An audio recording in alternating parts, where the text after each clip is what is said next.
Hello everyone. मेरा नाम संस्कृति है। एमपीपीएससी मेंस 2025 की हम लोगों ने जो वीडियो सीरीज स्टार्ट की है उसमें पेपर 3 पार्ट ए इकोनॉमिक्स वाले पेपर से स्टार्ट किया है, जिसके अंतर्गत यूनिट 2 में हम लोगों ने फिस्कल पॉलिसी यानी कि राजकोषीय नीति कंप्लीट कर लिया है। उसके 2 लेक्चर आ चुके हैं। इसके बाद मौद्रिक नीति जो मॉनेटरी पॉलिसी है उसका भी एक लेक्चर आ चुका है। तो ये वाला लेक्चर देखने के पहले आप वो तीनों लेक्चर जाके देखिए, तो ये आपको ज्यादा अच्छे से समझ में आएगा। अब हम लोगों ने ये समझ लिया था कि मॉनेटरी पॉलिसी का मतलब क्या है। तो मैं आपको बता दूं कि हम लोगों ने इसमें देखा था लास्ट लेक्चर में कि मॉनेटरी पॉलिसी का अगर हम आसान भाषा में मतलब समझे तो आरबीआई के द्वारा मार्केट में इन्फ्लेशन इन्फ्लेशन मतलब महंगाई, मुद्रास्फीति, इसको रेगुलेट करने के लिए जो है आरबीआई जो पॉलिसी बनाती है उसे हम मॉनेटरी पॉलिसी यानी मौद्रिक नीति कहते हैं। अब मॉनेटरी पॉलिसी जो है उसका उद्देश्य क्या है, अभी मैंने बताया इन्फ्लेशन को टारगेट करता है, वो इन्फ्लेशन को रेगुलेट करना। तो इन्फ्लेशन को रेगुलेट करने के लिए दो उपकरण होते हैं, एक होता है क्वांटिटेटिव यानी कि मात्रात्मक उपकरण और दूसरा होता है क्वालिटेटिव यानी कि गुणात्मक, या उसको सिलेक्टिव भी बोलते हैं यानी कि चयनात्मक उपकरण भी बोलते हैं। सबसे पहले हम देखते हैं मात्रात्मक उपकरण।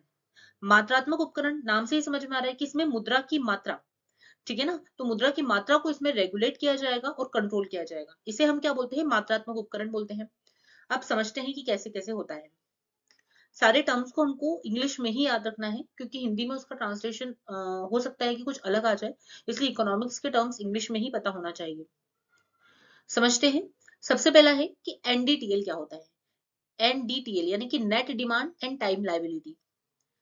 तो दो चीजें पहले तो हमको पता होना चाहिए कि डिमांड लायबिलिटी क्या होता है और टाइम लायबिलिटी क्या होता है। उसके बाद हमको ये ज्यादा अच्छे से समझ में आएगा। डिमांड लायबिलिटी, डिमांड लायबिलिटी का मतलब है कि जब आप बैंक से अपने पैसे निकालना चाहो निकाल सकते हो, मतलब जब आप डिमांड करोगे तब बैंक जो है वो आपको आपका पैसा लौटाएगी, तो इसे क्या बोलते हैं, डिमांड लायबिलिटी। जैसे बैंक में हमारा जो भी करंट अकाउंट है, ठीक है, या सेविंग अकाउंट है, या जो डीडी बनाई जाती है, उससे आप जब चाहो अपना पैसा निकाल सकते हो। ठीक है, आप जब डिमांड करते हो वैसे ही आपको जो है वो बैंक से पैसा निकल जाता है। तो इसे क्या बोलते हैं, डिमांड लायबिलिटी। दूसरा होता है टाइम लायबिलिटी। टाइम लायबिलिटी का मतलब क्या होता है कि एक निश्चित यानी कि एक फिक्स टाइम के बाद ही आपको आपके पैसे मिलेंगे, यानी कि उसके बाद ही आप अपने पैसे विड्रॉ कर सकते हो। जैसे कि एफडी यानी कि फिक्स डिपॉजिट, आप 5 साल के लिए 10 साल के लिए एफडी करते हैं, उसके बीच में कभी अगर आपको जरूरत पड़ती है और अगर आप एफडी तोड़वाते हो तो आपको पेनाल्टी लगती है, ठीक है, वो पेनाल्टी के चार्जेस कटते हैं। तो ये क्या होता है, ये टाइम लायबिलिटी होती है, मतलब एक पर्टिकुलर टाइम के बाद ही आप जो है वो पैसा निकाल पाओगे। अब समझते हैं कि एनडीटीएल होता क्या है। एनडीटीएल का अर्थ क्या होता है, कितना पैसा बैंक में जमा हुआ और कितना विड्रॉ किया गया, मतलब बैंक से निकाला गया, उसके बाद जो पैसा बचता है उसे बोलते हैं एनडीटीएल यानी कि net demand and time liability. अब ये कैसे होता है इसको समझते हैं। जैसे एक बैंक है, कोई भी बैंक मान लो जैसे एसबीआई बैंक है। अब उसके पास में ए पर्सन ने 200 रुपए जमा किए, बी पर्सन ने 300 रुपए जमा किए, सी पर्सन ने 100 रुपए जमा किए, ऐसे कुल मिला के बैंक के पास 600 रुपए जो है वो जमा हुए उस दिन। ठीक है, अब एक डी नाम का व्यक्ति है, उसने 200 रुपए विड्रॉ कर लिए, निकाल लिए बैंक से, और एक एफ नाम का व्यक्ति है, उसने जो है वो 100 रुपए विड्रॉ कर लिए, मतलब 300 रुपए जो है वो बैंक से विड्रॉ किए गए। तो 600 रुपए तो जमा किए गए और 300 रुपए जो है वो बैंक से निकल गए। तो अब बैंक के पास में इन दोनों का अंतर, मतलब 600 में से 300 गए तो कितने बचे, 300 रुपए। तो ये जो 300 रुपए बचे, जितने पैसे आए बैंक के पास में जमा के रूप में और जितने पैसे गए बैंक के पास से, जितने भी विड्रॉ हुए, उनके बीच का अंतर जो होता है उसे ही हम क्या बोलते हैं, NDTL, net demand and time liability. अब आगे हम समझेंगे ये जो एनडीटीएल है इसी के इस एनडीटीएल पर ही सीआरआर और एसएलआर जो है वो रखना पड़ता है। मैं अभी आगे बताऊंगी कि क्या होता है सीआरआर एसएलआर। तो एनडीटीएल का मतलब समझ में आ गया कि net demand and time liability का मतलब ये होता है कि बैंक के पास कितना पैसा आ रहा है उस दिन और बैंक जो है वो अपने पास से कितना पैसा विड्रॉ कर रही है, तो उसका जो अंतर होता है इसे ही क्या बोला जाता है, NDTL, net demand and time liability. आगे बढ़ते हैं। अब है एलएएफ, लिक्विडिटी एडजस्टमेंट फैसिलिटी यानी कि तरल समायोजन सुविधा। ठीक है, तो अब हमने, क्योंकि मैं आपको बता रही हूँ कि जो मात्रात्मक उपकरण है उससे हम इन्फ्लेशन को कैसे रेगुलेट करेंगे वो हमें समझना है। तो उसमें रेपो रिवर्स रेपो ये दोनों बहुत इंपॉर्टेंट है, इसको समझते हैं। एलएएफ यानी कि लिक्विडिटी एडजस्टमेंट फैसिलिटी के ही दो पार्ट है, रेपो रेट आता है और एक रिवर्स रेपो रेट आता है। ये जो रेपो रेट है इसका जो फुल फॉर्म है वो क्या है, रीपर्चेस ऑपरेशन। रीपर्चेस का मतलब क्या होता है, जब हम कोई चीज बेच देते हैं उसके बाद हम अपनी बेची हुई चीज को अगर दोबारा खरीद रहे हैं तो उसे हम क्या बोलते हैं, रीपर्चेस बोलते हैं। अब इसको समझते हैं होता क्या है। देखिए, जब बैंक आरबीआई से शॉर्ट टर्म यानी कि less than 1 year, short term जब भी यूज में आता है, ये जो शब्द है मतलब एक साल से कम के समय की बात की जा रही है। तो जब बैंक को आरबीआई से शॉर्ट टर्म के लिए पैसा चाहिए, तो आरबीआई जो इंटरेस्ट रेट बैंक से लेगी उसे ही रेपो रेट कहते हैं। ये समझते हैं। इसमें कोलेट्रल भी रखना पड़ता है। कोलेट्रल का मतलब होता है गिरवी। ठीक है, अगर आप कोई साहूकार के पास भी पैसा मांगने जाते हैं तो क्या वो फ्री में हमको पैसा देता है? नहीं, हमको उसके बदले कुछ ना कुछ गिरवी रखना पड़ता है, या तो घर हो, या कोई सामान हो, या कोई गोल्ड हो, कोई जमीन हो। ठीक है, तो ऐसा होता है। अब जैसे ये आरबीआई है और ये है बैंक ऑफ इंडिया। अब बैंक ऑफ इंडिया ने आरबीआई से बोला कि हमको जो है वो 100 रुपए चाहिए। तो आरबीआई ने क्या करा कि ठीक है आप 100 रुपए ले लो, पर वो 100 रुपए पे आपको 5% इंटरेस्ट देना पड़ेगा। मतलब कि अब जो बैंक ऑफ इंडिया आरबीआई को पैसे लुटाएंगे तो 100 रुपए नहीं, 105 रुपए जो है वो उनको लौटाने पड़ेंगे। तो ये जो 5% इंटरेस्ट रेट है जो आरबीआई बैंक ऑफ इंडिया पे चार्ज कर रहा है, इसे ही क्या बोलेंगे? रेपो रेट बोलेंगे। तो रेपो रेट का मतलब क्या हुआ कि जब बैंक को आरबीआई से शॉर्ट टर्म के लिए मतलब एक साल से कम समय के लिए पैसा चाहिए, तो आरबीआई फ्री में तो पैसा दे नहीं देगी बैंक ऑफ इंडिया को, उस पर कुछ ना कुछ इंटरेस्ट चार्ज करेगी। तो उस इंटरेस्ट रेट को ही क्या बोला जाता है? Repo rate. ये समझ में आ गया। और इसमें कोलेट्रल यानी कि कुछ भी गिरवी रखना पड़ता है। अब बैंक के पास गिरवी के रूप में कुछ भी रख सकती है बैंक। गोल्ड रख दे बैंक, चाहे तो सिक्योरिटी, गवर्नमेंट सिक्योरिटीज रख दे गिरवी के रूप में, तो ये उन्हें रखना पड़ता है। अब हम ये समझते हैं कि क्योंकि हमने क्या बोला कि ये जितने भी टूल्स है वो इन्फ्लेशन को कहीं ना कहीं रेगुलेट कर रहे हैं, तो जैसे रेपो रेट है वो इन्फ्लेशन को कैसे कंट्रोल करेगा, इसे समझते हैं। दो केस समझते हैं। पहला केस तो ये है कि अगर आरबीआई, बैंक ऑफ इंडिया जो है वो आरबीआई से बोलता है कि आप हमको 100 रुपए दे दो, तो आरबीआई ने जो है वो 3% इंटरेस्ट रेट, उन्हें बोला कि हम आपसे 3% इस पे इंटरेस्ट लेंगे। तो बैंक ऑफ इंडिया ने 103 रुपए वापस किया। अब अगर आरबीआई से बैंक ऑफ इंडिया 3% रेट पे पैसा ले रही है, तो आगे कस्टमर को तो ज्यादा पे ही देगी, तभी तो उसको प्रॉफिट हो पाएगा। बैंक का प्रॉफिट ही ये होता है कि वो अगर उसने आरबीआई से 3% पे लोन लिया है तो आगे वो कस्टमर को 6% पे लोन देगी। ठीक है, ये फर्स्ट केस है। अब दूसरा केस हम देखते हैं कि फिर से बैंक ऑफ इंडिया ने आरबीआई से पैसे मांगे कि आप हमको 100 रुपए दे दो। तो आरबीआई ने बोला ठीक है आप 100 रुपए ले लो, पर अब हम जो है वो 6% इंटरेस्ट। अब बैंक ऑफ इंडिया से आरबीआई ने 6% इंटरेस्ट रेट चार्ज किया है, तो अब उनको 106 रुपए देने पड़ेंगे। अब क्योंकि बैंक ऑफ इंडिया को आरबीआई से 6% पे पैसा मिल रहा है, तो वो कस्टमर को और ज्यादा बढ़ा के देंगे, मतलब 8% पे देंगे। तो अब इससे इन्फ्लेशन कैसे रेगुलेट हो रहा है मैं आपको समझा रही हूँ कि पहले केस में आरबीआई ने बैंक ऑफ इंडिया पे कम इंटरेस्ट रेट चार्ज किया, तो आगे उसने कस्टमर को 6% पे दिया। पर अगर आरबीआई ज्यादा इंटरेस्ट जो है वो लेगी बैंक ऑफ इंडिया से, तो बैंक ऑफ इंडिया और ज्यादा इंटरेस्ट लेगी कस्टमर से। और जितना ज्यादा इंटरेस्ट रेट पे कस्टमर को लोन मिलेगा, मतलब कस्टमर लोन लेने का इच्छुक होगा क्या? नहीं होगा, क्योंकि इतना ज्यादा हाई इंटरेस्ट पे वो लोन नहीं लेगा। अगर वो लोन नहीं लेगा तो मार्केट में जो है वो मनी सप्लाई फिर भी कम रहेगा। लोन नहीं रहेगा तो डिमांड जनरेट नहीं होगी। ठीक है, और डिमांड जनरेट नहीं होगी तो क्या होगा? इकोनॉमी जो है उसमें इन्फ्लेशन कम हो जाएगा। वही है कि अगर लोन महंगा मिलेगा, जैसे पहले जो है वो लोन 6% पे मिल रहा था, अब लोन 8% पे मिलेगा, तो क्या होगा? लोग कम लोन लेंगे। कम लोन लेंगे तो मनी जो है वो कम आएगा, डिमांड कम होगी, और इन्फ्लेशन यानी कि जो महंगाई है वो क्या हो जाएगी? कम हो जाएगी। तो ये हमको समझ में आया कि रेपो रेट का मतलब क्या है कि जब बैंक, कोई भी बैंक है, अगर वो आरबीआई से पैसा उधार लेती है शॉर्ट टर्म के लिए, यानी कि एक साल के अंदर तक, शॉर्ट टर्म के लिए अगर कोई बैंक आरबीआई से पैसा उधार लेती है, तो आरबीआई उस बैंक पर जो इंटरेस्ट रेट चार्ज करता है उसे ही रेपो रेट कहा जाता है। रेपो रेट से इन्फ्लेशन कैसे कंट्रोल होता है? तो अगर आरबीआई अपनी रेपो रेट को बढ़ा देगी तो क्या होगा? लोन, बैंक ऑफ इंडिया यानी कि कोई भी बैंक जो है वो कस्टमर को लोन महंगा देगी। और अगर आरबीआई अपने जो है वो रेपो रेट को कम कर देती है, मतलब कोई भी बैंक जो है वो लोन सस्ती दरों पे देगी। ठीक है, तो अगर मार्केट में मनी सप्लाई को बढ़ाना है तो आरबीआई ने अपनी जो है वो रेपो रेट को कम कर दिया, तो बैंक ऑफ इंडिया भी कम इंटरेस्ट रेट पे जो है वो लोन दे रही है। और अगर मार्केट में मनी सप्लाई को कम करना है, मतलब महंगाई को जो है वो बढ़ रही है अगर महंगाई, तो उस महंगाई को कम करना है तो क्या करेगी आरबीआई? रेपो रेट को बढ़ा देगी। तो अगर बैंक ऑफ इंडिया को भी पैसा महंगा मिल रहा है तो वो आगे और महंगा देगी। तो लोग क्या होंगे? लोन लेंगे क्या? नहीं लेंगे। और लोग अगर लोन नहीं लेंगे, मतलब डिमांड कम होगी, और डिमांड कम होगी तो क्या होगा? इन्फ्लेशन कम हो जाएगा। इस प्रकार रेपो रेट इन्फ्लेशन को कंट्रोल करता है। आगे बढ़ते हैं। अब आता है रिवर्स रेपो रेट। ये रेपो रेट का जस्ट उल्टा है। जिस रेट ऑफ इंटरेस्ट पे आरबीआई बैंक से पैसा लेती है उसे रिवर्स रेपो रेट कहते हैं। अभी हमने रेपो रेट में क्या समझा कि बैंक जो है वो आरबीआई से बोल रही थी कि हमको एक साल के लिए, यानी कि शॉर्ट टर्म के लिए, मतलब एक साल से कम समय के लिए लोन चाहिए, तो आरबीआई लोन दे देती थी बैंक को, और इंटरेस्ट रेट जो चार्ज करती थी वो रेपो रेट होता था। रिवर्स रेपो रेट का मतलब क्या है कि यहाँ पर जो है वो आरबीआई किसी बैंक से पैसा मांग रही है। आरबीआई ने बोला कि बैंक को कि आप हमको 100 रुपए दे दो, तो आरबीआई बैंक ने बोला कि ठीक है हम आपको 100 रुपए दे देते हैं, पर हम भी आपको फ्री में लोन नहीं देंगे, वो बैंक भी नहीं देगी, क्योंकि आरबीआई भी तो बैंक से इंटरेस्ट लेता है ना। वैसे जो है वो कहेगा, बैंक भी जो है वो आरबीआई से इंटरेस्ट लेगी। तो उन्हें बोला कि आपको 5% इंटरेस्ट देना पड़ेगा, तो 105 रुपए आपको वापस मिलेंगे। ठीक है ना, बैंक को जो है वो 105 रुपए वापस देंगे।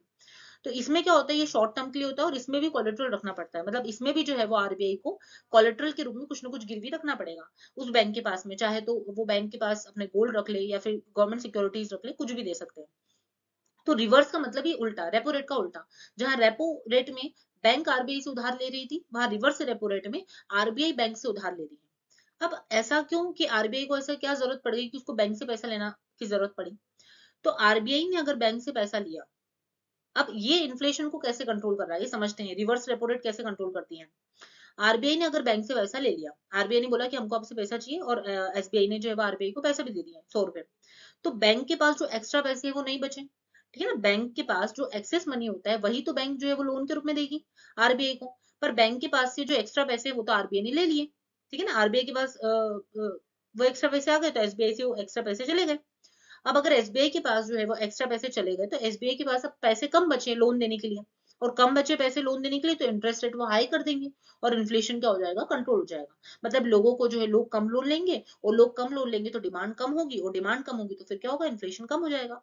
इस प्रकार रिवर्स रेपो रेट इन्फ्लेशन को कंट्रोल करता है, क्योंकि आरबीआई जो है उसको जरूरत नहीं लगती पैसों की, पर क्योंकि मार्केट में एक्सेस मनी हो गई है, मार्केट में बहुत ज्यादा मनी सप्लाई बढ़ गया है, तो उस मनी सप्लाई को कम करने के लिए, मार्केट से एक्स्ट्रा मनी को जो है वो एब्जॉर्ब करने के लिए आरबीआई क्या करती है, अपनी रिवर्स रेपो रेट को बढ़ा देगी घटा देगी, उस हिसाब से करती है।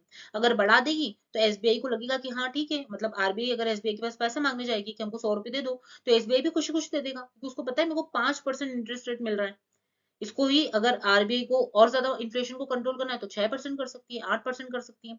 तो एसबीआई को तो फायदा हो रहा है, क्योंकि उसको 100 रुपए में इंटरेस्ट मिल रहा है, तो वो आरबीआई को दे देगी। तो एसबीआई के पास जो आगे कस्टमर को पैसे देने के लिए जो पैसे होना चाहिए वो कम बचेंगे। ठीक है ना, लोन देने के लिए पैसे कम बचेंगे, और अगर कम पैसे बचेंगे तो आगे क्या होगा, कस्टमर लोन लेंगे नहीं, क्योंकि इतना महंगा लोन कोई नहीं लेना चाहेगा, और उससे क्या होगा, मार्केट में डिमांड कम जनरेट होगी और इन्फ्लेशन कंट्रोल हो जाएगा। इस प्रकार रिवर्स रेपो रेट और रेपो रेट, ठीक है, रेपो का जस्ट उल्टा है रिवर्स। ये अच्छे से समझ में आना चाहिए, आप लेक्चर को 2-3 बार सुनेंगे तो आपको समझ में आ जाएगा अच्छे से। आगे बढ़ते हैं।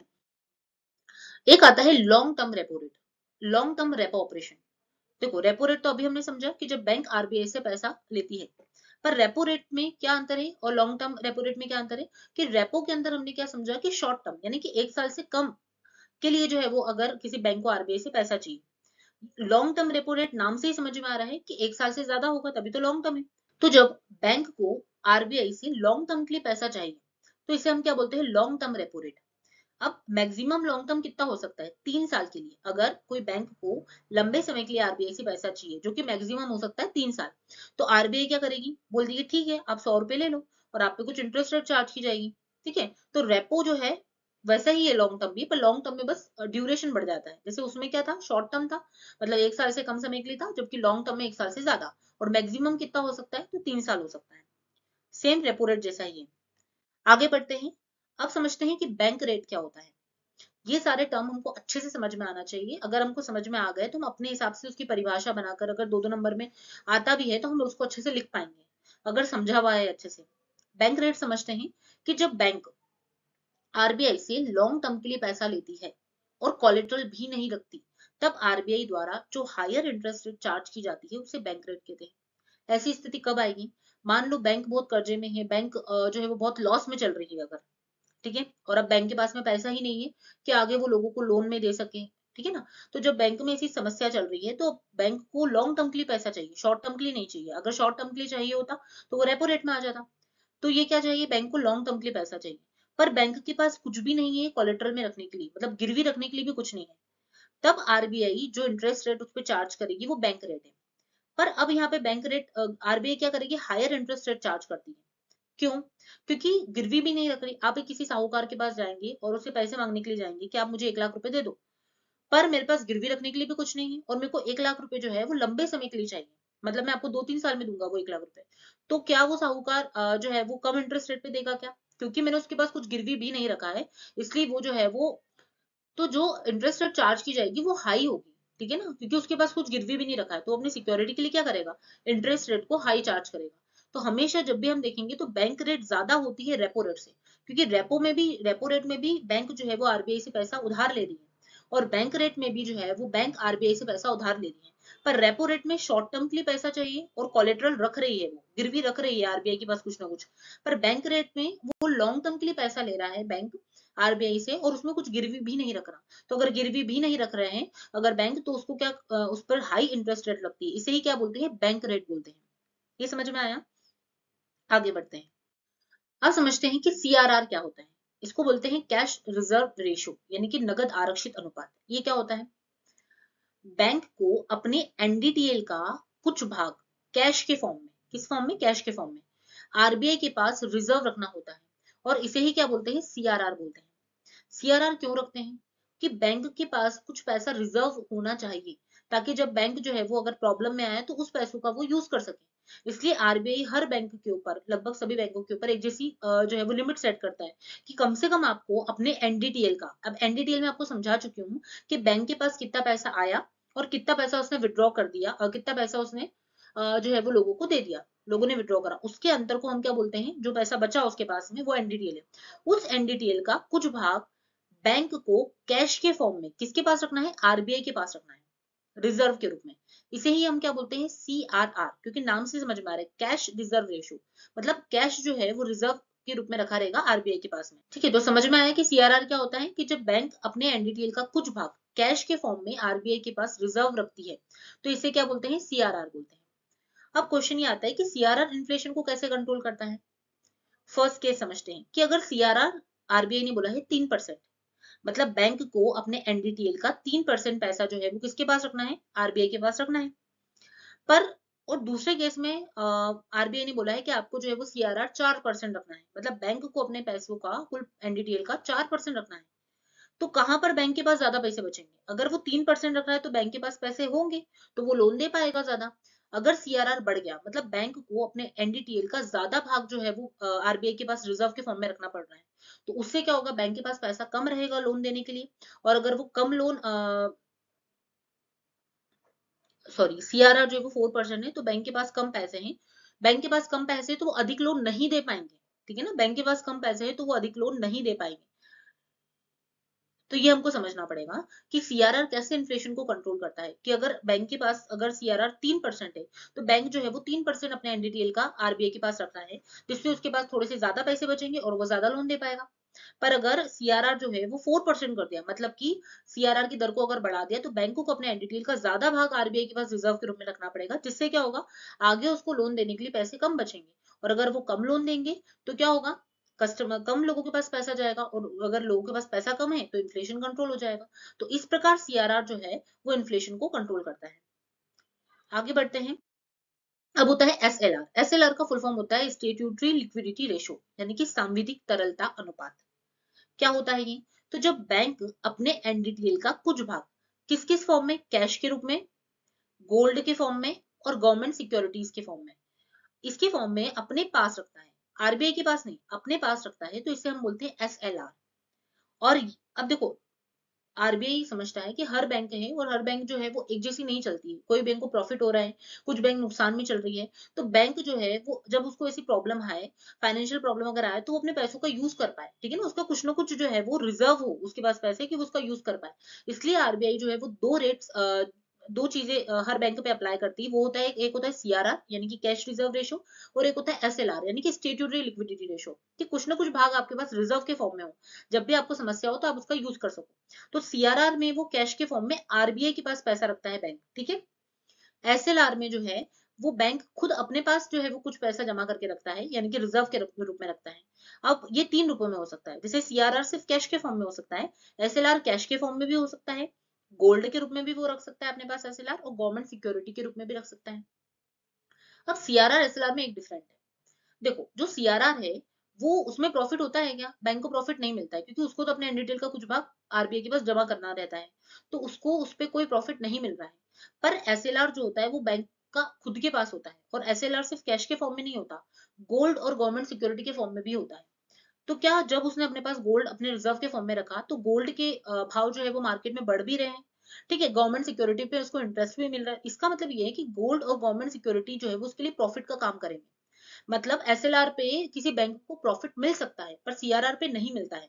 इस प्रकार सीआरआर और एसएलआर में ये डिफरेंस है कि सीआरआर क्या होता है, सिर्फ कैश के फॉर्म में रखा जाता है और आरबीआई के पास रखा जाता है, जबकि एसएलआर कैश, गोल्ड और गवर्नमेंट सिक्योरिटी के रूप में खुद बैंक अपने पास रखता है। और ये जो होता है एसएलआर की जो चीजें हैं उस पर बैंक अपना प्रॉफिट कमा सकती है। ठीक है, मतलब बैंक को प्रॉफिट दे सकता है एसएलआर, कैसे, क्योंकि गोल्ड के प्राइस बढ़ सकते हैं, गवर्नमेंट सिक्योरिटीज पे उसको इंटरेस्ट मिल सकता है। तो ये सारी चीजें। आगे बढ़ते हैं। अब आता है एमएसएफ। एमएसएफ का फुल फॉर्म है मार्जिनल स्टैंडिंग फैसिलिटी। ये क्या होता है, जब बैंक आरबीआई से बहुत ही कम समय के लिए पैसे ले रही है, बहुत ही कम समय मतलब 1 या 2 दिन के लिए पैसा लेती है, तो RBI higher interest rate charge करती है। इसे ही एमएसएफ यानी कि मार्जिनल स्टैंडिंग फैसिलिटी कहा जाता है। इसमें कोलेटरल के लिए एसएलआर वाली सिक्योरिटी यूज कर सकते हैं। इसको समझना, अगर कोई व्यक्ति है और उसको अर्जेंट में सिर्फ 2 दिन के लिए पैसा चाहिए, कहीं उसको पैसे पे करने हैं और अर्जेंट में चाहिए उसको पैसा, ठीक है, तो वो अगर मार्केट से लेंगे तो उसको हाई इंटरेस्ट रेट, मार्केट में अगर किसी साहूकार के पास से पैसे ले रहे हैं तो साहूकार ज्यादा से ज्यादा उस पर इंटरेस्ट रेट चार्ज करेगा। क्यों? क्योंकि लंबे समय के लिए तो उसका पैसा वो दे नहीं रहा है ब्याज में, कि ताकि उसको लंबे समय तक जो है वो इंटरेस्ट रेट मिल सके, तो वो चाहेगा कि अगर 1 या 2 दिन के लिए भी उसका पैसा यूज हो रहा है तो उसको ज्यादा से ज्यादा उसका क्या मिल सके, इंटरेस्ट मिल सके। इसलिए वो क्या करेगा, हाई इंटरेस्ट रेट पे उसको पैसा देगा, क्योंकि उसको पता है 1 या 2 दिन में पैसा वापस मिल जाएगा। तो ऐसे ही आरबीआई भी करता है। अगर बैंक आरबीआई के पास जाते हैं पैसे मांगने के लिए कि हमको 1 या 2 दिन के लिए पैसा चाहिए और आप इतने इतने रुपए दे दो, तो आरबीआई बोलता है ठीक है, आप पैसे ले जाओ, पर ये जो पैसा है उस पर इंटरेस्ट रेट हम बहुत ज्यादा चार्ज करेंगे। ठीक है, अब यहाँ पर गिरवी तो रखना पड़ता है, कोलेटरल रखना पड़ता है, पर क्योंकि बैंक मुसीबत में होगा तभी तो वो 1 या 2 दिन के लिए पैसा मांग रहे हैं, तो यहाँ पर कोलेटरल के रूप में जो एसएलआर अभी मैंने समझाया, स्टेट्यूटरी लिक्विडिटी रेशो में बैंक अपने पास कुछ कैश, गोल्ड या गवर्नमेंट सिक्योरिटी के रूप में रखती है, रिजर्व के रूप में, तो एसएलआर वाली सिक्योरिटी का यूज कर सकते हैं। मतलब कोलेटरल के रूप में वो एसएलआर वाली जो चीजें हैं उसको गिरवी के रूप में आरबीआई के पास रख सकते हैं। ठीक है, तो ये होता है एमएसएफ। तो एमएसएफ हमेशा बहुत कम समय के लिए, अगर एकदम 1 या 2 दिन के लिए पैसा चाहिए बहुत कम समय के लिए, तो आरबीआई जो है इंटरेस्ट रेट जो चार्ज करती है उसे क्या बोलते हैं, एमएसएफ यानी कि मार्जिनल स्टैंडिंग फैसिलिटी। आगे बढ़ते हैं। ओएमओ क्या होता है? ओएमओ मतलब ओपन मार्केट ऑपरेशन। ये क्या होता है समझते हैं। गवर्नमेंट सिक्योरिटी को आरबीआई के द्वारा खरीदा या बेचा जाना ही ओएमओ यानी कि ओपन मार्केट ऑपरेशन होता है। ठीक है, गवर्नमेंट को जब भी पैसा चाहिए होता है तो आरबीआई से गवर्नमेंट गवर्नमेंट सिक्योरिटीज को छपवाती है और आरबीआई ही जो है वो गवर्नमेंट सिक्योरिटी को मार्केट में बेचती है या खरीदती है। तो इसे ही क्या बोलते हैं, ओपन मार्केट ऑपरेशन कहा जाता है। अब ये ओपन मार्केट ऑपरेशन कैसे इन्फ्लेशन को कंट्रोल करता है, अब समझना कि आरबीआई है, आरबीआई ने बैंक को जो है वो मनी चाहिए थी। इसको समझते हैं कि जब आरबीआई है, अब आरबीआई को मार्केट से महंगाई को यानी कि इन्फ्लेशन को कम करना है, तो वो ओएमओ का यूज करके कैसे इन्फ्लेशन को कंट्रोल कर सकती है। तो आरबीआई बैंक से बोलेगी कि आप ये गवर्नमेंट सिक्योरिटी खरीद लो और इस गवर्नमेंट सिक्योरिटी के बदले हमको पैसे दे दो। तो बैंक बोलेगी ठीक है, क्योंकि आरबीआई इस गवर्नमेंट सिक्योरिटी पे कुछ इंटरेस्ट देगी। ठीक है ना, गवर्नमेंट सिक्योरिटी बैंक क्यों खरीदेगी, क्योंकि गवर्नमेंट सिक्योरिटी पे कुछ ना कुछ उनको फायदा मिलेगा, कुछ ना कुछ इंटरेस्ट ऊपर से बढ़ के मिलेगा। तो बैंक जो है वो गवर्नमेंट सिक्योरिटी खरीद लेगी और बैंक जो है वो पैसा किसको दे देगी, आरबीआई को। मतलब बैंक के पास जो एक्सेस मनी थी वो आरबीआई ने क्या कर लिया, एब्जॉर्ब कर लिया। तो बैंक को जो लोन देने के लिए पैसे है वो बैंक के पास कम बचे, अगर कम लोन देगी बैंक, तो बैंक मनी सप्लाई कम होगा, मनी सप्लाई कम होगा तो इन्फ्लेशन कंट्रोल हो जाएगा। तो ओपन मार्केट ऑपरेशन का मतलब ये है कि गवर्नमेंट सिक्योरिटी का आरबीआई के द्वारा खरीदा या बेचा जाना ही ओपन मार्केट ऑपरेशन होता है। और इससे इन्फ्लेशन कैसे कंट्रोल होता है, तो आरबीआई ने अगर बहुत सारी गवर्नमेंट सिक्योरिटी बेच दी, मतलब मार्केट से एक्सेस पैसा जो है वो ले लिया अपने पास में, ठीक है ना, और गवर्नमेंट सिक्योरिटी पे इंटरेस्ट दे देगी उनको। तो मार्केट से पैसा अगर कंट्रोल करना है, मनी सप्लाई को कंट्रोल करना है, तो गवर्नमेंट आरबीआई क्या करती है, गवर्नमेंट सिक्योरिटीज को बेच देती है और जो एक्स्ट्रा पैसा होता है उसको एब्जॉर्ब कर लेती है मार्केट से। इसे ही क्या बोलते हैं, ओपन मार्केट ऑपरेशन कहते हैं। आगे बढ़ते हैं। अब होता है बेस रेट। बेस रेट क्या होता है, जिस मिनिमम रेट ऑफ इंटरेस्ट पर बैंक पैसा देता है उसे ही बेस रेट कहते हैं। देखो, बैंक जो होता है उसके अपने अपने खर्चे होते हैं, बैंक के कुछ ऑपरेशनल कॉस्ट होती है, ठीक है ना, जो जैसे बैंक है तो बैंक जिस बिल्डिंग में बैंक चल रही है, ठीक है ना, उसका रेंट हो गया, बिजली का बिल हो गया, एम्प्लॉय को पेमेंट देना है, एम्प्लॉयज को, मतलब जो भी उनका खर्चा आता है, ऑपरेशनल कॉस्ट होती है, ठीक है ना, रेपो रेट में वो जितना इंटरेस्ट पे कर रहे हैं वो सारी चीजें, तो उसके आधार पर बैंक अपना एक मिनिमम रेट ऑफ इंटरेस्ट बनाता है कि इससे कम पे तो हम लोन दे नहीं सकते। ठीक है ना, मतलब हमको इतना तो इंटरेस्ट रेट रखनी है, इसके बाद हम जो है इससे थोड़ा कम कर, जैसे मान लो कि किसी बैंक में आप जाओगे, आप एसबीआई में जाते हो तो आपको किसी चीज पर जो है अगर आप पैसे ले रहे हो, लोन ले रहे हो, तो आपको 5% इंटरेस्ट रेट चार्ज कर रहे हैं। आईसीआईसीआई में जा रहे हो आप तो वो आपको 8% चार्ज कर रहे हैं। एचडीएफसी में जा रहे हो तो आपको 9% चार्ज कर रहे हैं। मतलब सबकी इंटरेस्ट रेट अलग अलग है, ठीक है। पर बेस रेट क्या होगा कि एक मिनिमम रेट होगी, उससे कम पे तो कोई भी बैंक पैसा नहीं देगी, ठीक है ना। वो मिनिमम रेट, जिस रेट ऑफ इंटरेस्ट पर बैंक पैसा देती है, उससे कम पे अगर उस, मतलब क्या करेगी बैंक, अगर 4%, अगर 6% अगर मिनिमम रेट है, तो उससे कम में बैंक जो है वो पैसा नहीं दे सकती, पैसा लैंड नहीं कर सकती बैंक, ठीक है। इसे ही क्या बोलते हैं, बेस्ट रेट बोलते हैं। ये 2010 से 16 तक चला। इसके बाद एमसीएलआर आया, मार्जिनल कॉस्ट लैंडिंग रेट, 2016 से 19 के बीच में। और अब यूनिवर्सल एक्सटर्नल बेंचमार्क चल रहा है। तो अब बेस रेट की जगह क्या चल रहा है, यूनिवर्सल एक्सटर्नल बेंचमार्क, जिसमें सारे खर्चे वगैरह देखे जाते हैं कि बैंक का कितने खर्चे आ रहे हैं, कितना रेपो रेट में उसको पे करना पड़ रहा है। क्योंकि अभी हमने देखा रेपो रेट का मतलब क्या होता है, रेपो रेट का मतलब यही होता है ना कि बैंक जो है वो आरबीआई से पैसा ले रहा है, तो उसको कुछ इंटरेस्ट रेट पे करनी पड़ रही है, ठीक है। उसको अपनी जो है वो ऑपरेशनल कॉस्ट जो भी लग रही है बैंक की, जैसे कि उसको जिस बिल्डिंग में बैंक है उसका रेंट वगैरह देना पड़ रहा है, एम्प्लॉयज की सैलरी देनी पड़ रही है, और भी उसके जो खर्चे हैं, तो उसको सबको देखते हुए बैंक जो है वो अपना एक बेस रेट तैयार करती है, ठीक है ना। एक मिनिमम रेट ऑफ इंटरेस्ट तैयार करती है कि उसके ऊपर ही उससे कम आपको हम लोन नहीं दे सकते, ठीक है ना, उतना तो मिनिमम पे करना पड़ेगा। तो इसे ही क्या बोलते हैं, बेस रेट कहा जाता है। आगे बढ़ते हैं। अब हमने जितने भी मात्रात्मक उपकरण थे इन्फ्लेशन को कंट्रोल करने के लिए, यानी कि जो मॉनेटरी पॉलिसी है उसके जितने भी क्वांटिटेटिव टूल्स थे वो तो हमने देख लिए, जिसमें हम जो पैसे हैं, जो मुद्रा है, उसकी मात्रा को हम कंट्रोल कर रहे थे, कम या ज्यादा कर रहे थे इन्फ्लेशन को कम या ज्यादा करने के लिए, यानी कि इन्फ्लेशन को कंट्रोल करने के लिए। अब हम देखते हैं गुणात्मक उपकरण। गुणात्मक उपकरण यानी कि क्वालिटेटिव टूल्स, या जिसे बोलते हैं सिलेक्टिव टूल्स भी बोलते हैं। सिलेक्टिव क्यों, क्योंकि ये सब पर एक जैसे अप्लाई नहीं होते हैं, ठीक है ना। आगे मैं बताऊंगी कि कैसे। सबसे पहले इसका एक तरीका होता है नैतिक दबाव, यानी कि मोरल सुएशन। मोरल सुएशन क्या होता है, तो जब आरबीआई सारी बैंक्स के साथ कॉन्फ्रेंस करती है, उन्हें डायरेक्शन देती है, इंस्ट्रक्शन देती है, इसे ही नैतिक दबाव कहते हैं। अगर मार्केट से इन्फ्लेशन को कम या ज्यादा करना है, तो आरबीआई सारी बैंक्स की मीटिंग लेगी, कॉन्फ्रेंस करेगी, उन्हें समझाएगी, उन्हें डायरेक्शन देगी कि आपको ज्यादा इंटरेस्ट रेट नहीं रखनी है। क्यों नहीं रखनी है, ताकि हम मनी सप्लाई मार्केट में बढ़ जाए और इन्फ्लेशन बढ़ जाए, महंगाई बढ़ जाए, ठीक है। या तो फिर अगर उनको कंट्रोल करना है महंगाई को, तो वो बैंक की मीटिंग लेंगे, उन्हें समझाएंगे, उन्हें इंस्ट्रक्शन देंगे कि भाई आपको ज्यादा जो है वो इंटरेस्ट रेट बढ़ानी है आपको, ताकि क्या हो कि लोगों के पास कम पैसा जाए और इन्फ्लेशन कंट्रोल हो जाए। इसका मतलब ये है कि आरबीआई कहीं ना कहीं नैतिक दबाव बना रहा है बैंक के ऊपर, ठीक है ना। डायरेक्शन देकर, उन ऊपर इंस्ट्रक्शन देकर उन लोगों को क्या कर रहा है, इन्फ्लेशन को कंट्रोल कर रहा है। तो इसे क्या बोलते हैं, नैतिक दबाव, यानी कि मॉरल सुएशन कहा जाता है। आगे बढ़ते हैं। अब समझते हैं कि क्रेडिट राशनिंग क्या होती है। क्रेडिट राशनिंग का मतलब ये होता है कि आरबीआई के द्वारा बैंक्स के लोन की राशनिंग की जाती है। इसको समझते हैं। एग्जाम्पल है प्रायोरिटी सेक्टर लैंडिंग। अब बैंक के पास में तीन लोग आए। एक तो आया बैंक के पास में फार्मर आया, एक जो है वो कोई हमारे जैसे मिडिल क्लास से कोई व्यक्ति आता है, और एक अंबानी आता है।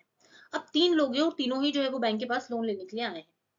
तो बैंक सबसे ज्यादा या सबसे पहले लोन किसे देगी, अंबानी को। क्योंकि उसको पता है कि अंबानी जो है वो इंटरेस्ट रेट पे कर सकता है समय पर, जो प्रीमियम आएगी उसको अंबानी सही तरीके से पे कर देगा और लोन भी दोबारा चुका देगा, इसलिए वो सबसे पहले अंबानी को देगी। फिर हम मिडिल क्लास को देगी सेकंड नंबर पे, हमको दे सकती है, ठीक है ना, वो भी अच्छी खासी जांच पड़ताल करने के बाद। और फिर तीसरा कृषक को, मतलब कृषक को जो है वो सबसे कम चांसेस है, क्योंकि उनको लगता है कि भाई इसकी फसल बर्बाद हो गई तो हो सकता है हमारा पैसा डूब जाए, तो बैंक को डर रहेगा, तो सबसे पहले लोन अंबानी को मिलेगा। तो फिर मिडिल क्लास या फिर जो कृषक है वो क्या करेंगे, तो आरबीआई बैंक्स के लिए कुछ एरिया, ठीक है ना, कोई क्षेत्र जो है वो पर्टिकुलर, जिसे बोलते हैं प्रायोरिटी सेक्टर लेंडिंग, ठीक है ना, कि आपको अपने पैसों का इतना हिस्सा तो प्रायोरिटी सेक्टर लेंडिंग में खर्च करना है, मतलब इतना हिस्सा तो लोन के रूप में प्रायोरिटी सेक्टर लेंडिंग में ही देना है। प्रायोरिटी सेक्टर लेंडिंग का मतलब ये होता है कि जिसमें एग्रीकल्चर आएगा, एमएसएमईज आएंगे, एजुकेशन आएगा, तो आपको अपने जितना भी लोन देते हो उसका 40% तो आपको इन एरियाज में देना है। इसे ही बोलते हैं प्रायोरिटी सेक्टर लेंडिंग। तो आरबीआई जो है वो क्रेडिट राशनिंग करती है। क्रेडिट राशनिंग का मतलब ये होता है कि बैंक जो है अपने जो भी लोन दे रही है उसकी राशनिंग कर देगी आरबीआई, कि भाई इतना लोन तो आपको इस एरिया में देना ही पड़ेगा। इसे क्या बोलते हैं, क्रेडिट राशनिंग बोला जाता है। क्योंकि इससे क्या हो रहा है, इससे लोन कृषकों को भी मिल रहा है, इससे छोटे छोटे जो उद्योग स्थापित किए जाते हैं उन्हें भी लोन मिल पा रहा है, एजुकेशन को भी लोन मिल पा रहा है। आगे बढ़ते हैं। अब आता है सिलेक्टिव क्रेडिट कंट्रोल, यानी कि चयनित साख नियंत्रण। इसका मतलब क्या होता है, तो आरबीआई किसी पर्टिकुलर, किसी चयनित क्षेत्र में साख के नियंत्रण जो है उसको कर सकती है। मतलब कि जो मुद्रा है उसको कंट्रोल कर सकती है किसी एक एरिया में, किसी चयनित क्षेत्र में। कैसे, इसको एग्जाम्पल से समझते हैं। मान लो किसी कोई कार आपको लेने जाना है। अब किसी कार को अगर आप लेना चाहते हो तो आपको डाउन पेमेंट उन्होंने बोला कि आपको 1 लाख रुपए का डाउन पेमेंट करना पड़ेगा और बाकी की आपकी जो है वो प्रीमियम बन जाएगी, जो भी आपकी किस्त बनेगी वो है। अब अगर 1 लाख रुपए एक जगह गए और उसने बोला कि 1 लाख रुपए आपको डाउन पेमेंट देना पड़ेगा। अब दूसरे शोरूम में गए, उन्होंने बोला कि आपको 50,000 रुपए तो डाउन पेमेंट करना ही पड़ेगा और उसके बाद जो है वो आप किस्त बनवा लीजिए। अब इधर 1 लाख रुपए, इधर 50,000 है। तो यहाँ पे ये समझ में आ रहा है कि अगर डाउन पेमेंट की मात्रा कम कर दी जाती है, अगर आपको कम डाउन पेमेंट देना है, इसका मतलब डिमांड बढ़ जाएगी। जैसे लोगों को पता चला कि अरे यार 50,000 से पे करना है आपको और आपको कार आप उठा सकते हो, ठीक है ना, आपको कार मिल जाएगी, तो कोई भी जो है वो 50,000 देकर कार लेने का इच्छुक होगा। तो इसका मतलब यही कि मार्केट में डिमांड बढ़ जाएगी और डिमांड बढ़ जाएगी तो क्या होगा, इन्फ्लेशन भी बढ़ जाएगा। तो कहीं ना कहीं इनडायरेक्टली आरबीआई क्या कर रही है, किसी पर्टिकुलर एरिया में एक तो डिमांड को भी जनरेट कर रही है और डिमांड को जनरेट करने के साथ साथ जो है वो इन्फ्लेशन को भी कहीं ना कहीं कंट्रोल कर रही है। अगर इन्फ्लेशन को बढ़ाना है तो उसने क्या कर दिया, 50,000 मतलब कि क्या करा, डाउन पेमेंट की कीमतों को कम कर दिया, ठीक है ना, मतलब सस्ती दरों पे कार मिल गई। और अगर मार्केट से इन्फ्लेशन को कंट्रोल करना है तो क्या करेंगे, 1 लाख कर दिया डाउन पेमेंट, तो अब लोग जो है वो कार लेने में सोचेंगे क्योंकि डाउन पेमेंट ज्यादा है। तो कम डिमांड होगी तो क्या होगा, इन्फ्लेशन भी कंट्रोल होगा। तो ये इनडायरेक्ट तरीका है इन्फ्लेशन को कंट्रोल करने का। आगे बढ़ते हैं। अब है मार्जिन रिक्वायरमेंट। मार्जिन रिक्वायरमेंट क्या होता है, यदि बैंक में, एग्जाम्पल से समझते हैं तभी समझ में आएगा। यदि बैंक में 2 लाख की ज्वेलरी आपने रखी है, अब आपने ज्वेलरी अगर 2 लाख की गिरवी रखी है तो आपको लोन 1.5 लाख का ही मिलेगा। ऐसा क्यों, क्योंकि बैंक जो है जितना भी ज्वेलरी वगैरह जो रखती है ना, गोल्ड लोन देती है, तो उतना का, जैसे आपकी 2 लाख की ज्वेलरी तो आपको 2 लाख का लोन नहीं मिलेगा, ठीक है ना कुछ मार्जिन बैंक अपने पास रखती है अपनी सिक्योरिटी के लिए। तो अगर 2 लाख की ज्वेलरी थी तो बैंक ने उस 2 लाख की ज्वेलरी पे 1.5 लाख का ही लोन दिया है। तो ये 50,000 क्या हो गई, मार्जिन होगी जो बैंक अपने पास रख रही है। अब यदि बैंक इस मार्जिन को घटा दे, मतलब जो अभी पहले 50,000 रुपए अपने पास रख रही थी बैंक, ठीक है ना, और उसको 1.5 लाख रुपए दे रहे थे, अब 2 लाख की ज्वेलरी अगर कोई व्यक्ति गिरवी रख रहा है और अब उसको 1,70,000 दे रही है बैंक, मतलब बैंक ने मार्जिन को कम कर दिया, अपने पास सिर्फ 30,000 का मार्जिन रख के चल रही है और उसको जो है वो 1,70,000 रुपए लोन के रूप में दे रही है। मतलब क्या हुआ, जैसे ही उसने मार्जिन को घटाया वैसे ही क्या हुआ, लोन ज्यादा लोग, मतलब इससे क्या समझ में आ रहा है कि अगर आप मार्जिन को कम कर देते हो, मतलब मार्जिन को आपने कम करा तो लोग ज्यादा गोल्ड लोन लेंगे तो ज्यादा लोन ज्यादा लेंगे तो डिमांड जनरेट होगी मार्केट में, और डिमांड ज्यादा जनरेट होगी तो इन्फ्लेशन जो है वो बढ़ जाएगा। तो इन्फ्लेशन को मार्जिन रिक्वायरमेंट से भी कहीं ना कहीं कंट्रोल किया जा सकता है और इसका ये एग्जाम्पल है। अगर आपको लेक्चर समझ में आ रहा है, अच्छा लग रहा है, तो आप ज्यादा से ज्यादा लोगों को शेयर कीजिए और मेरे चैनल को सब्सक्राइब कीजिए। इस प्रकार आज हम लोगों ने मॉनेटरी पॉलिसी को कंप्लीट कर लिया है। लास्ट के 3 लेक्चर आप अच्छे से देखिए, पहले 2 फिस्कल पॉलिसी वाले और उसके बाद एक मॉनेटरी पॉलिसी वाला। जब आप इन तीनों को अच्छे से देख लेंगे तो ये वाला लेक्चर और अच्छे से आपको समझ में आएगा। अगर आपको कोई टॉपिक में डाउट है, कोई टर्म आपको ढंग से समझ में नहीं आई है, तो आप कमेंट करके बता सकते हैं, मैं उसको नेक्स्ट लेक्चर में एक्सप्लेन कर दूंगी। अगर आपको लेक्चर अच्छे लग रहे हैं तो आप ज्यादा से ज्यादा लोगों को शेयर कीजिए और चैनल को सब्सक्राइब कीजिए।